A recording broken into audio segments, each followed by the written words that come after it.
amongst ourselves as well as between the staff and MRC management. This workers' union has developed a close working relationship within the MRC management unit by building trust and mutual understanding amongst the staff and management. The unit has a long history. It was started in 1947, but also a tormented history. As a scientist who started his career here in the Gambia, as I said, I was in Farafani. We have to recognize Professor Kora, the excellent leadership he provided in difficult times. It's thanks to him that the unit is still open today. And I have to say that the unit today is in a very good shape. All indicates that we are in a very, very favorable condition. Honorable Demba Sambu spoke of staff motivation and loyalty as a very significant element in uplifting the institution to a higher level. I want to emphasize here today that your collectiveness, togetherness, and willingness to duty is indeed very fitting. When I received the invitation from MRC Executive Workers Union, it is one of the most important opportunities I have ever received as a National Assembly member. My sincere congratulations to the executive members of MRC Workers Union and the staff. Strategies are put in place to secure the workers' union and staff training to sustain the competitive challenges ahead. The union was formed to independently address the concern of staff and to develop positive changes. This, in my opinion, is what will help us secure a positive, progressive advancement of our workers' union and the MRC unit, which is the bedrock of our existence. Because without the MRC unit, we wouldn't be talking about MRC workers' union. The speech outline, therefore, will be as follows.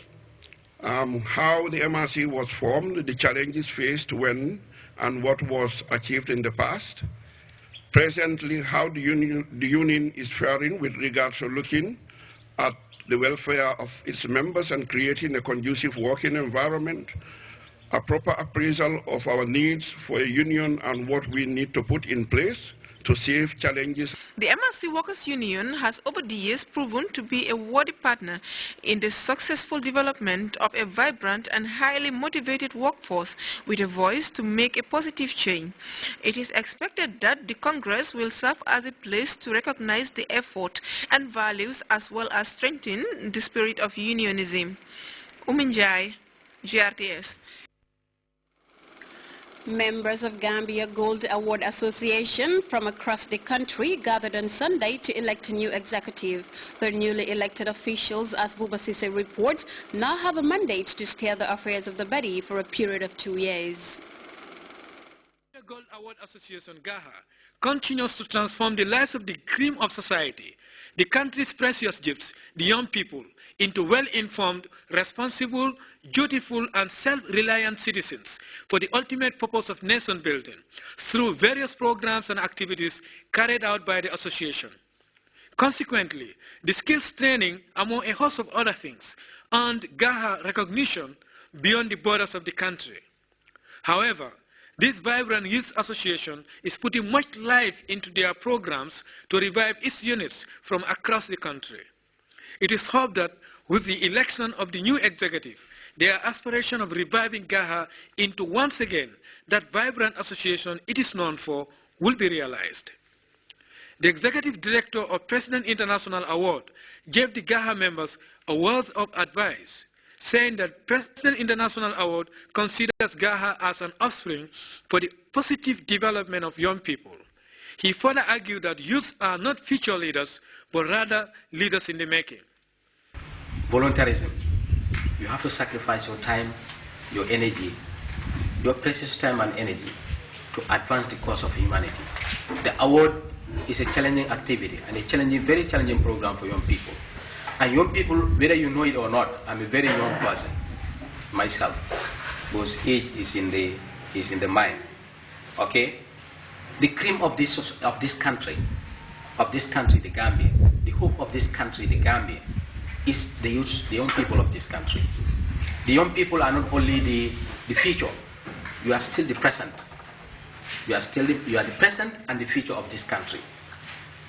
How do we aspire for a very fruitful future for the country, for a very prosperous future for the Gambia, is what we obtain today, the present.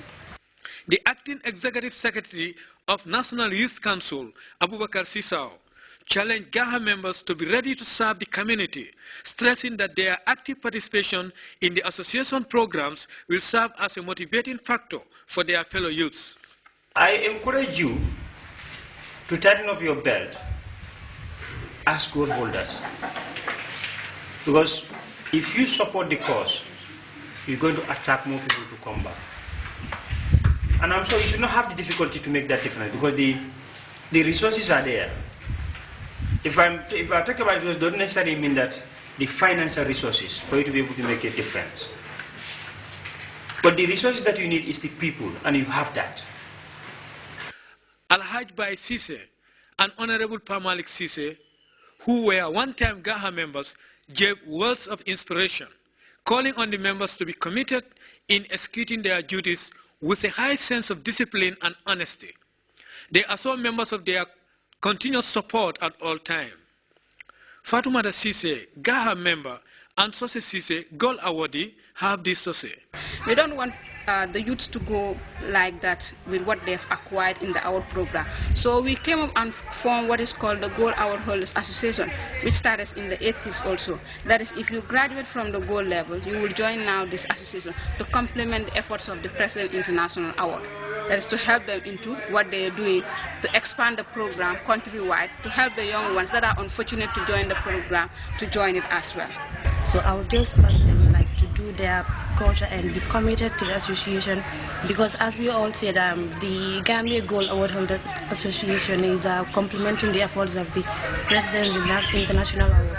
So I would thereby urge each and every member and the incoming executive to do their best in enhancing the productivity of the association.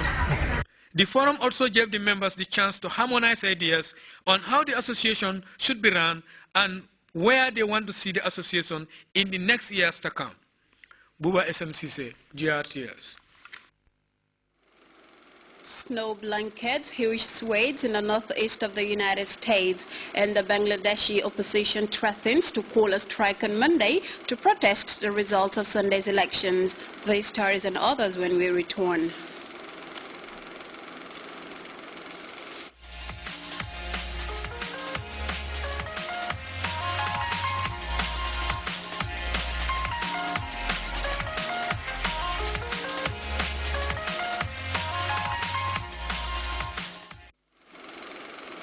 Welcome back. Off now to the international scene. In Central Africa, CNN exclusive went on patrol to get poachers who are killing elephants for their ivory. Well, the week-long exclusive is looking at the deadly ivory trade in the Republic of Congo. CNN senior international correspondent Our Damon joined the hide for poachers who are slaughtering elephants, but warning some of the images are gruesome and difficult to watch. It's been 8 grueling hot hours on this river, chasing poachers in the Republic of Congo's largest national park. For these eco-guards, disappointment follows disappointment. When you put your hand inside, it's actually still quite warm, which means that they probably left early in the morning. Finally, around a bend, signs of activity. Smoke rising along the bank.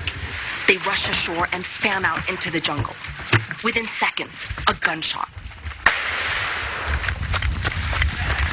And the pursuit begins. The terrain is dense and disorienting.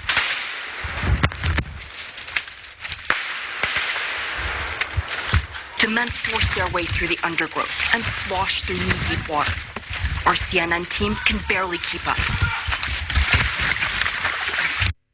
They've all gone forward trying to chase down what seems to be a poacher who, at least most definitely, is armed. They appear to have caught him completely by surprise. Mathieu Ekel, head of the park's anti-poaching division, brandishes the weapon captured by one of his men. The guy in front of him tried to shoot him.